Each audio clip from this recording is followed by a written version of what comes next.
example, I have brought some other documents. I am going to use your library.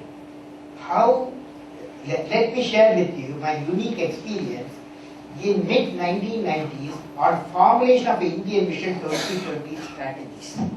I was given the task of chairing a Technology Information Forecasting and Assessment Council, TIFAC.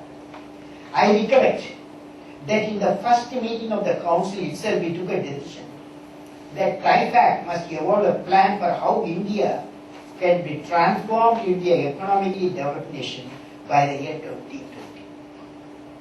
When the suggestion was put, everybody was wondering how we can evolve such a long-term vision under then prevailing economic and societal condition of the country. That was the time that the Prime Minister had just announced the economic liberalization and growth measures for the Indian economy, and its impact and just started being felt. In spite of this, the council, TIFAC council, with many young members, jumped into the idea that we discuss for one full day on how we can translate the thought into action. At a time when the economy was growing around 5 to 6% per annum in GDP, we had envisaged in the document a growth rate of at least 10% per annum consistently for over 10 years for realizing the development vision for 1 billion democratic people of multilingual, multi-religious, multicultural characteristics. This really ignited the minds of all of us in the council. The members of TIFAC council at that time included, you can see there, the type of guys who participated: Principal Secretary to the Prime Minister, 9 Secretaries to the Government of India, Chiefs of CIA, Confederation of Indian Industry, ASOCHAM, FICCI, Chairman of the IIMA, ICI, IFCI, Chairman of Public Sector Corporation, and Chief Executive of number of private sector institutions, Vice Chancellors of different universities, and scientists from Department of Science and Technology. We debated and arrived at 17 task teams with over 500 members who had consultation with over 5,000 people in various sectors of the economy. Committees worked for over 2 years, resulting 25 reports, which will be presented to then Prime Minister of India on 2nd August 1996.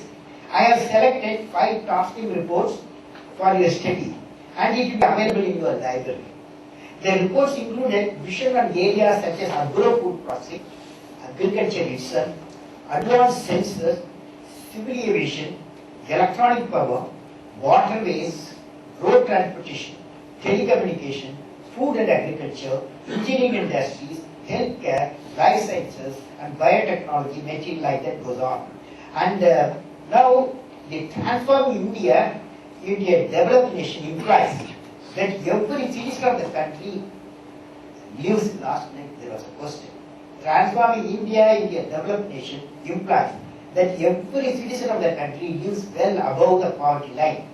Their education and health is of high standard, national security assured, and core competence set in major areas established, production of quality goods competitively, including for export, bringing all around prosperity for the country with employment potential. This event led to the birth of a book. You would have seen some of India 2020, my friend Rajan, a vision for the new billion. Based on various input, the government announced the vision statement that India will become a developed nation by 2020 in Parliament. Such a statement is very rare, since every government is elected only for a period of 5 years. And thinking about 20 years time frame by the Parliament and the government set a new precedent for the country at the time. Now let me present the current ambience of the nation. In Indian history,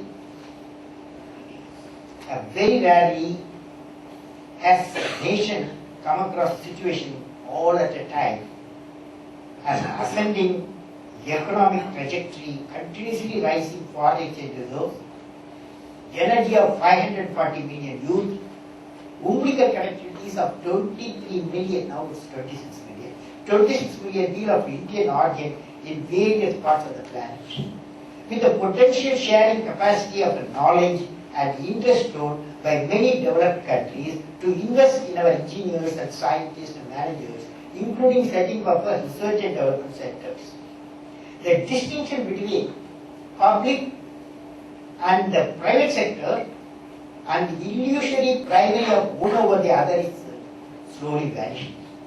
Our technological competence and value system with civilization heritage are also highly respected.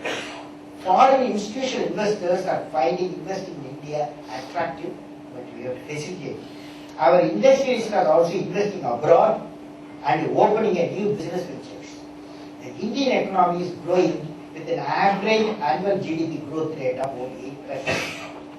Presently, we have the challenge of high inflation, a slight dip in GDP growth rate. We have to meet this challenge and go for realizing target of 10% GDP growth within the next 2 years. Now let me give my visualization of India during the year 2020. That's what you all reacted. Number one, distinct profile of the nation by 2020. How to do? Number one, a nation where the rural and the urban divide has resulted to a thin line. You have responded. First pillar, many of you responded. Yeah, I will come back. A nation where there is an equitable distribution and adequate access to energy and quality water. This also you addressed. Third follow, you just left it. Okay. Third follow, very important follow. A nation where agriculture, industry and service sector work together is different. And definitely, it's a very important field. I'm going to talk to you because you left it and so on. Fourth, a nation where education with value system is not denied to getting meritorious candidate because of societal or economic discrimination. Very, very well addressed by the fourth pillar. Fifth one, a nation which is the best distinction for the most talented scholars, scientists, investors. This also you addressed. A nation where the best of healthcare is available to all. A good team has worked on that. A nation where the governance is responsive, transparent and corruption free. This also you asked a number of good questions.